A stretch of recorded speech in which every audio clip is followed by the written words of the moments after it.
فاسألوا أهل الذكر إن كنتم لا تعلمون. Ada kemarin saya bertemu dengan sebagian kaum madhabiyah, ta'assub madhabiyah. Lalu di antara pembicaraannya dia melecehkan Imam Ahmad bin Hanbal atau merendahkan Imam Ahmad bin Hanbal.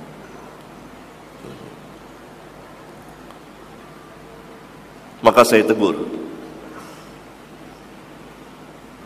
tidak boleh merendahkan seperti itu.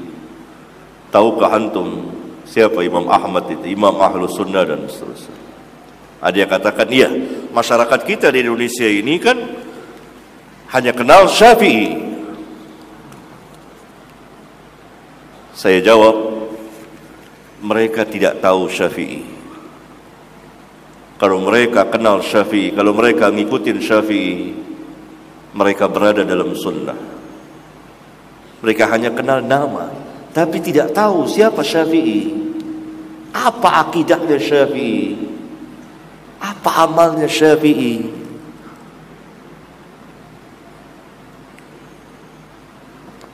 Gitu. Lalu saya tanya, antum sudah baca kitab Imam Syafi'i? Belum baca. Lalu antum baca kitab apa? Kitab murid-muridnya. Siapa murid-muridnya? Oh, yang sudah 1000 tahun lewat, yang sudah gini. Itu bukan. Jadi dia sendiri tidak mengenal Syafi'i, tidak tahu siapa Syafi'i itu, apa akidahnya Syafi'i, apa amalnya Syafi'i. Apa Imam Syafi'i tahlilan? Imam Syafi'i zikir-zikir rame-rame, kemudian salaman-salaman. Walhal di kitabnya Imam Syafi'i mengatakan bahwa imam dan makmum hendaklah masing-masing berzikir dengan suara yang sir terdengar oleh dia. Dia tidak tahu. Jadi hanya tahu nama. Begitulah. Sama dengan Ahlus Sunnah. Kita Ahlus Sunnah. Tahu nama siapa Ahlus Sunnah itu. Ada yang mengatakan kami akidahnya akidah Imam Abul Hasan Al-Asy'ari. Tahu tidak Imam Abul Hasan Al-Asy'ari apa akidahnya? Pernah baca atau tidak? Demikian juga orang tidak tahu, memberikan cap Wahabi yang sesat, tidak tahu hakikatnya. Siapa Syekh Al-Imam Muhammad bin Abdul Wahhab rahimahullah ta'ala? Apa dakwahnya? Tidak baca, tidak tahu. Sama dengan orang yang ta'assub madhabiyah ini, dia tidak tahu. Iya, memang orang Indonesia Syafi'i, tapi tidak tahu siapa Syafi'i itu, apa akidahnya, apa amalnya, bagaimana mazhab beliau, enggak tahu.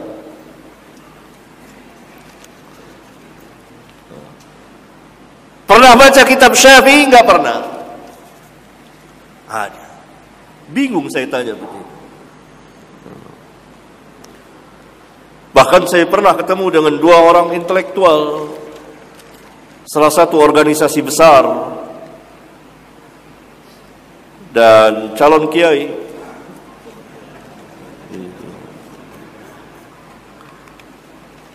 Berdialog dengan saya tentang tahlilan. Sampai pada ini saya katakan Imam Syafi'i mengharamkan. Dia terkejut. Apa benar Imam Syafi'i mengharamkan? Karena selama ini dia tahu bahwa mazhab Syafi'i membolehkan tahlilan. Ini tidak mungkin tidak baca kitab. Antum tidak baca kitab Al-Um? Kata guru saya, belum cukup umur untuk baca kitab itu. Ini benar terjadi. Lalu karena itu di maktabah Libya, maka saya minta ambil kitab Al-Um, buka baca. Baru dia tahu. Oh, kalau gitu Syafi'i mengharamkan. Tapi karena ini anak muda itu lebih cepat menerima kebenaran dari syuyuh, orang-orang tua yang sudah berkarat bid'ahnya, sudah terbenam dengan agama bapak-bapak mereka. Sulit. Anak muda itu salah satu keistimewaan anak muda, sebagaimana dikatakan oleh Al-Hafidh Ibnu Katsir dalam menafsirkan kisah Al-Kahfi, pemuda-pemuda itu. Karena pemuda salah satu sifatnya lebih cepat menerima kebenaran dari syuyuh, orang-orang tua. Lebih cepat. Karena itu Al-Hafidh Ibnu Katsir lihat, orang-orang tua kufar Quraisy terbenam mati dalam keadaan kufur. Pemuda-pemudanya masuk Islam. Nah, pemuda ini cepat, dia terkejut dan mau menerima. Falillahil hamd. Beda dengan orang yang saya temui semalam, syekh tua, susah, berkarat dengan bid'ah. Jangan kecil hati orang-orang tua. Gitu.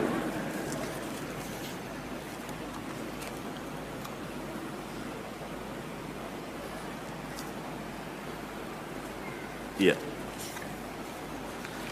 Jadi orang banyak mengenal nama tapi tidak hakikinya, tidak tahu. Karena itu belajar.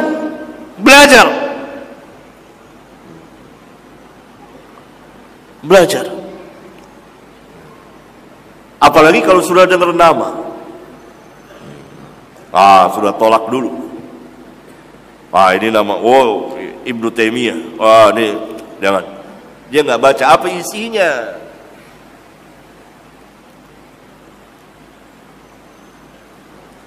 Pernah salah seorang ustadz, guru saya, kalau temannya para kiai, dia kasih kitab Syekhul Islam Ibnu Taimiyah, tapi ditutup namanya dihilangin, difotokopi kitabnya. Disuruh bacalah para kiai itu. Bagus nggak nih kitab?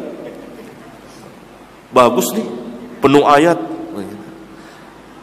Selama ini kan membuktikan mereka ini hanya dengar taklid saja dari mulut ke mulut. Ibnu Taimiyah sesat.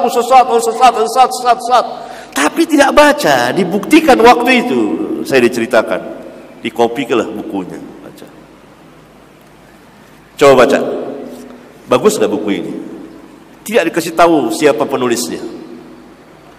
Baca. Karena mereka para kiai bisa bahasa Arab. Bagaimana? Setelah berapa waktu tanya, bagaimana? Bagus nggak? Bagus. Semuanya ayat Al-Quran, hadis, bagus. Itu dia. Berarti ketika mereka baca dan hatinya belum tidak marah dan memang betul-betul ingin belajar, Allah berikan hidayah bisa. Dan ini hakiki yang sebenarnya. Orang harus duduk dulu. Apa? Jadi orang tuduh ini Salafi, Wahabi, ini sesat. Dia tidak tahu dari mulut ke mulut. Duduk di majelisnya, bersoal jawab. Apa benar seperti itu? Tuduhan, fitnahan dari mulut ke mulut. Dan sanadnya dhaif, sangat lemah. Bahkan sebagian besarnya maudhu. Karena diriwayatkan oleh orang-orang pendusta, pembohong. Bahkan sebagiannya tidak ada asal usulnya, beredar seperti itu. Fitnahan, tuduhan beragam, bermacam tuduhan. Karena mereka nggak tahu.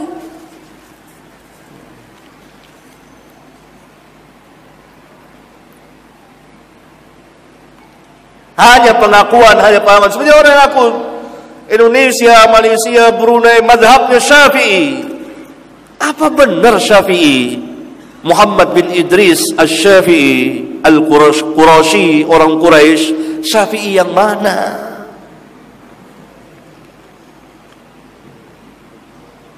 Nggak tahu.